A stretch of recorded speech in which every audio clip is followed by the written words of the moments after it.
Hey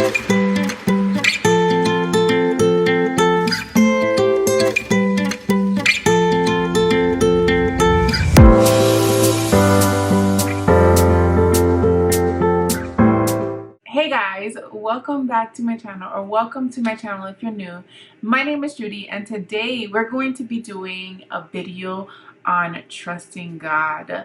This video, all right, first and foremost, let's clear this up. I am really working hard on this to make sure that I'm consistent, so I am going to put it out there so that you guys hold me accountable. I said this in my last video about what I wanted to post, but then the next day I ended up working out, and I felt like I heard from God where he told me what to do in specifics. So Monday is going to be Mommy Mondays. Mondays is going to be Mommy Mondays. Wednesday is going to be Weight Loss Wednesdays, and Fridays is going to be Faith Fridays. The reason why I'm doing these three topics, and they're not going to be the same type of videos every single time. So for Mommy Mondays, it can be a day in a life. It can be something about cloth diapering. It can be breastfeeding. It can be something in that sense of motherhood. It can be mommy makeup. It can be mom struggles. Like, I don't know exactly what it's going to be, but it's a mommy related situation. Wednesdays, Weight Loss Wednesdays, is going to be either catching you guys up on my weight loss, giving you guys what I eat in a day, keto stuff, all about that era in my life right now. And then Faith Fridays are going to be just whatever God puts in my heart. Literally whatever he tells me to talk about is what I'm going to talk about. I was starting to write. I literally grabbed my notebook and I said, God, tell me what you want me to talk about. And as I wrote my paper, as I was going to write down on the paper, he just told me trusting in God, because that is something that I'm going through right now. It's the biggest, most important thing that I'm going through right now. Overall, learning that I have not truly put my trust in God.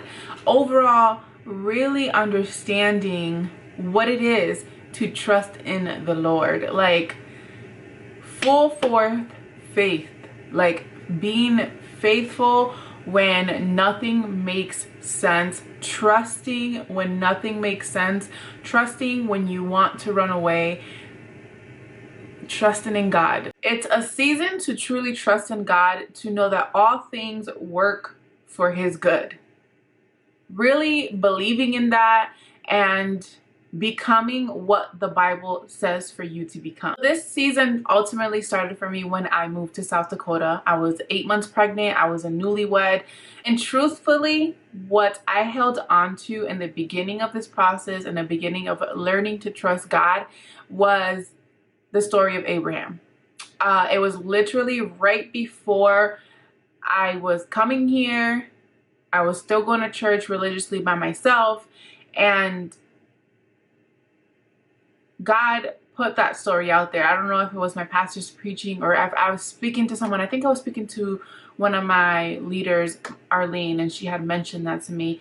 But it's a story of Abraham where God told him to leave his home, to leave his relative, to leave what he's most familiar with, and go, and I will show you. Go, and I will show you. So I held on to that. This entire time I've been holding on to that. It's going on a year in a month that I've been away, and I've been learning how to trust in God. And truthfully, it's been the hardest season of my life. And there's been times where I've been like wanting to call quits, and I'm like wanting to run back to my comfort, but I keep pushing on. Because finding true faith and true trust in God is the hardest thing to do. We want to control. Our flesh truly wants to control so much, and you think you trust God until you have nothing to do but trust God. And ultimately, you don't want to get to that level, but that's where you begin to learn that trusting in God is the only thing you can do in life. And in this season, I'm just learning so much about myself, so much about my husband, so much about our family. Truthfully, if I wasn't in this season where it was to trust God, everything we've been going through honestly would have broken us.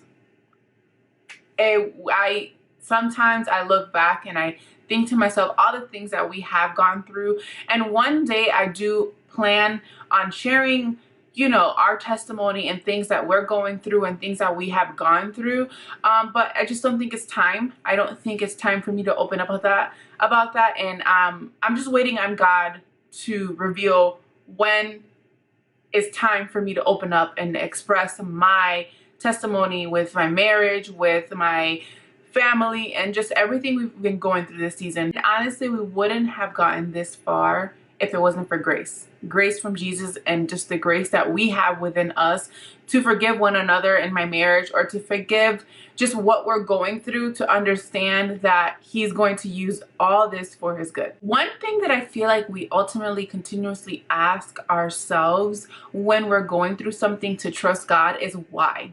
Like, why am I going through this? Why am I so far away from family? Why? Like, that's my situation. Why am I so far away from my family? Why can't I have some sense of comfort? Why can't we just get it together? Why can't life be as easy as my mind pictures? And I feel like every single time I think of all those questions for myself, I know that ultimately God is just showing me and telling me that I wouldn't have been able to get your attention this much if you were where you were. Because you were surrounded by comfort, because you were surrounded by things that made you the way you were, and it made it acceptable.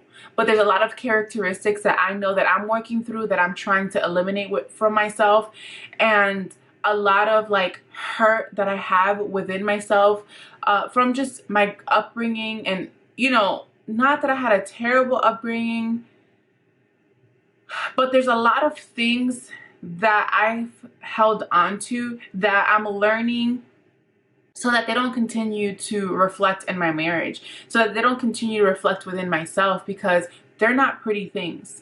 The best way that I keep like visualizing this in my mind is like a baby. You know, they learn how to crawl. When you're in church, you just learn, like, you accept Jesus, right? You're learning how to crawl.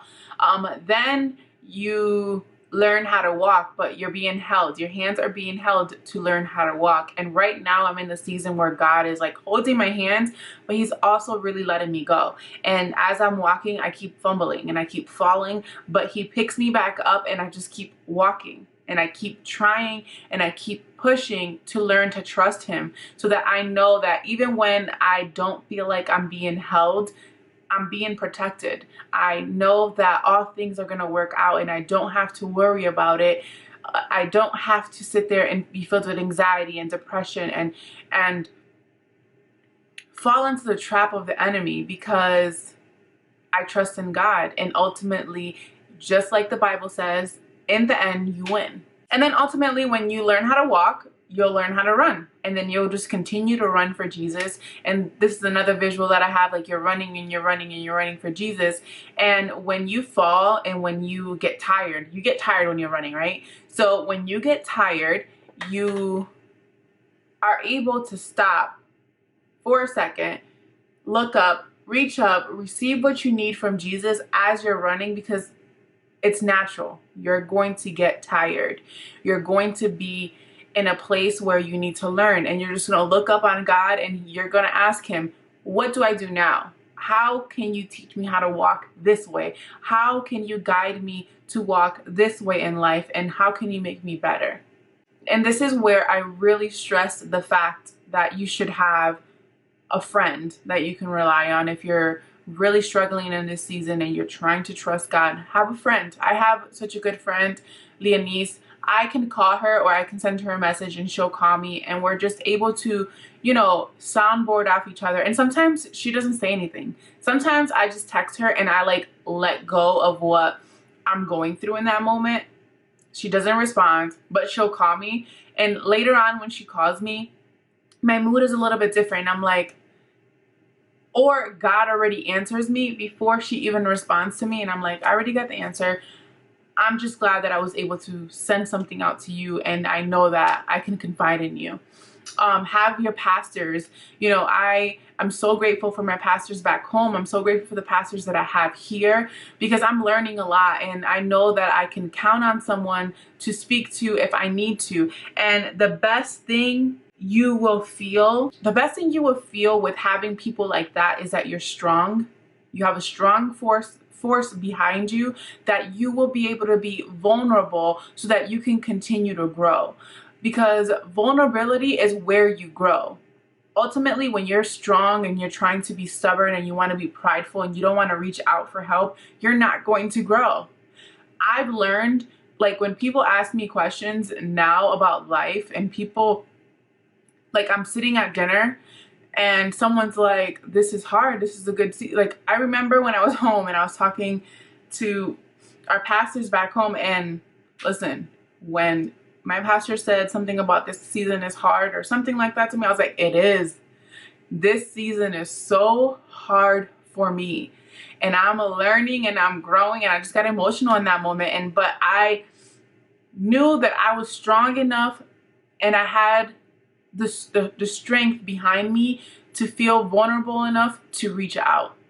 And that is the only way I'm gonna grow. And now the last thing I really wanna leave y'all with, this is the last challenge I've been having recently, and oh my gosh. Whew, God really tested me last weekend, and I kind of failed, but hear me out. Listen to where I am right now. So last Friday, well, for a month now, Malia, okay, since birth, Malia has always used the OWLET. My mom bought it for me. My mom and my brother bought it for me because I felt like I needed a little bit of security, being a first-time mom, being first-time parents, and being away from family. I can't, like, something happens to her, I don't know how to react, right? So she's 9 months now, and she was still using the OWLET, right? So the beginning of January, the OWLET kept giving off like bad signals, where it was saying that her oxygen level was bad, under 79, sticking to like 80, real bad. Like, and I'm just like, at first I just started troubleshooting it, and then I was like realizing it. I was like, oh my gosh, like there's something wrong, because this is not, this keeps ringing, and coincidentally, every single time it would ring, listen to this, every single time it would ring, it would be when I needed to leave for the gym, or when I needed to sit down and do some prayer time, right? So last Friday comes, and I get a red alert, and I'm looking at it. It's 4 o'clock in the morning. I was supposed to go to my workout class, and I'm like, dang, I can't go work out. I'm not gonna be able to work out well, because Malia's oxygen is at 86. That's where it was. And I'm just like anxious, and I'm like, oh my gosh, like there's gotta be something wrong. I've been putting on the machine right. Everything's been working fine with it to my knowledge. It just keeps going off. Something has to be wrong with her. Okay.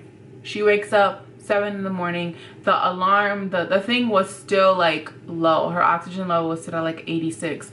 So I called the nurse hotline for the the nurse hotline for the military, and she suggested for us to go in.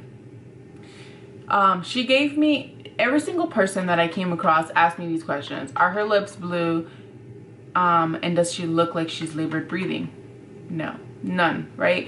And when it went off one of the times, she was laying right next to me, so I was able to look at her, and she was perfectly fine. She was fine. I touched her. She was breathing just fine. Nothing was wrong with her, right? So we go to urgent care. They tell us she's fine. They do a chest x-ray. They do her oxygen level with an actual machine from them. And ultimately they're like, she's fine. They did some blood work, came back negative. Then anxiously feeling, the doctor had suggested us, oh, why don't you go to the ER, because they'll be able to test out some more.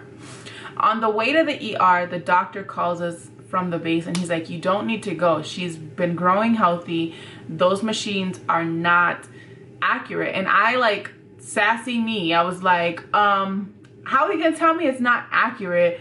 I've been using this and there's never been a false alarm and blah blah blah. And I'm just like, I got a little sassy, you know, just because I just didn't feel heard as a parent. At that moment, I did not feel heard.